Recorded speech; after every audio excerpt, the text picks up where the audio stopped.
നമ്മുടെ ആരോഗ്യ വകുപ്പിൻ്റെ നേതൃത്വത്തിൽ CPR പരിശീലനത്തിന് തുടക്കം കുറിച്ചുകൊണ്ട് നടക്കുന്ന ഈ ചടങ്ങിൻ്റെ അധ്യക്ഷൻ ബഹുമാന്യനായ നിയമസഭാ സ്പീക്കർ ശ്രീ എൻ ഷംസീർ, നമുക്കെല്ലാവർക്കും സ്വാഗതം ആശംസിച്ച ബഹുമാന്യ ആരോഗ്യ വകുപ്പ് മന്ത്രി പ്രിയപ്പെട്ട ശ്രീമതി വീണ ജോർജ്, ഏതാനും മിനിറ്റുകൾക്കകം ഇവിടെ എത്തിച്ചേരുന്ന ബഹുമാനപ്പെട്ട കേരളത്തിൻ്റെ മുഖ്യമന്ത്രി ശ്രീ പിണറായി വിജയൻ, നിയമസഭയിലെ സഹപ്രവർത്തകരായിട്ടുള്ള പ്രിയപ്പെട്ട രാമചന്ദ്രൻ കടന്നപ്പള്ളി, AK ശശീന്ദ്രൻ, പ്രിയപ്പെട്ട K കൃഷ്ണൻകുട്ടി, GR അനിൽ, വേദിയിലും സദസ്സിലും ഉണ്ടായിട്ടും ബഹുമാന്യരെ, പ്രിയപ്പെട്ടവരെ, പ്രസംഗങ്ങൾ ഇനി വലിയമല്ലാത്തൊരു ചടങ്ങാണ്. നമുക്കാണെങ്കിൽ കൃത്യം 9 മണിക്ക് തന്നെ നിയമസഭ ആരംഭിക്കേണ്ടതുണ്ട്.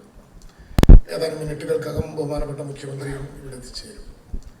കാർഡിയോവാസ്കുലർ ഡിസീസ് ഇന്ന് ലോകത്ത് തന്നെ ഒരു പ്രധാനപ്പെട്ട പ്രശ്നമായി മാറിക്കഴിഞ്ഞിരിക്കുന്ന ഒരു സാഹചര്യത്തിൽ ഹൃദയപൂർവം എന്ന ഹൃദയ ദിനത്തിനോടനുബന്ധിച്ച് വളരെ ശ്രദ്ധേയമായ ചങ്കാവുക ചങ്കിടിപ്പേവുക എന്ന ശ്രദ്ധേയമായിട്ടുള്ളൊരു സ്ലോഗൻ അവതരിപ്പിച്ചുകൊണ്ട് ആരോഗ്യവകുപ്പ് വളരെ ശ്രദ്ധേയമായിട്ടുള്ളൊരു ക്യാമ്പയിന്, ഒരു ജനകീയ ക്യാമ്പയിന് തുടക്കം കുറിക്കുകയാണ്.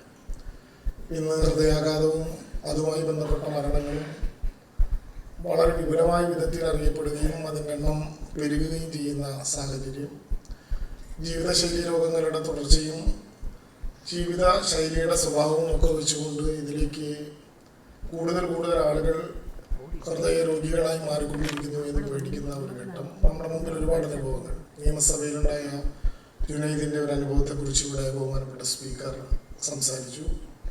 റവന്യൂ അസംബ്ലി നടക്കുമ്പോൾ നമ്മുടെ മുമ്പിലൂടെ നടന്നാണ് പ്രിയപ്പെട്ട വാഴൂർ സോമൻ അടുത്ത സമയത്ത് മരണത്തിലേക്ക് നടന്നുപോയത്. ഇങ്ങനെ ഒട്ടേറെ പേരറിയുന്നതും അറിയാത്തതുമായിട്ടുള്ള നിരവധി പേർ നമ്മുടെ മുമ്പിലൂടെ നടന്ന് മരണത്തിൻ്റെ വാതായനത്തിലേക്ക് പോകുന്ന ദുഃഖകരങ്ങളായിട്ടുള്ള അനുഭവങ്ങൾ ഉള്ള ഒരു ഘട്ടത്തിൽ പരമാവധി വിപുലവും ജനകീയവുമായിട്ടുള്ള പ്രതിരോധത്തിന് നേതൃത്വം നൽകുക എന്ന ലക്ഷ്യം വെച്ചുകൊണ്ട് ആരോഗ്യവകുപ്പ് നേതൃത്വം നൽകുന്ന ഈ പരിപാടിക്ക് എല്ലാ വിധത്തിലുള്ള ആശംസകൾ നേരുന്നു.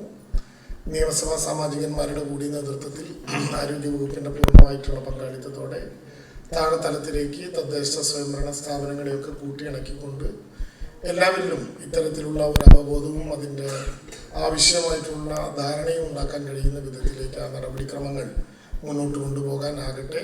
ആരോഗ്യവകുപ്പ് തീർച്ചയായിട്ടും വളരെ വിപുലമായിട്ടുള്ള ജനകീയ ക്യാമ്പയിനുകൾ സംഘടിപ്പിക്കുന്ന കൂട്ടത്തിൽ ഏറ്റവും ശ്രദ്ധേയമായിട്ടുള്ള ഒന്നായി ഇത് മാറട്ടെ. ലോക ഹൃദയ ദിനമായിട്ടുള്ള സെപ്റ്റംബർ 29 തന്നെ ഇത്തരമൊരു പരിപാടിയുടെ തുടക്കം കുറിക്കുന്നതിൻ്റെ പ്രത്യേകതകൾ കൂടി ശ്രദ്ധയോടെ സ്വാഗതം ചെയ്തുകൊണ്ട് എല്ലാ ആശംസകളും നേരുന്നു. നമസ്കാരം.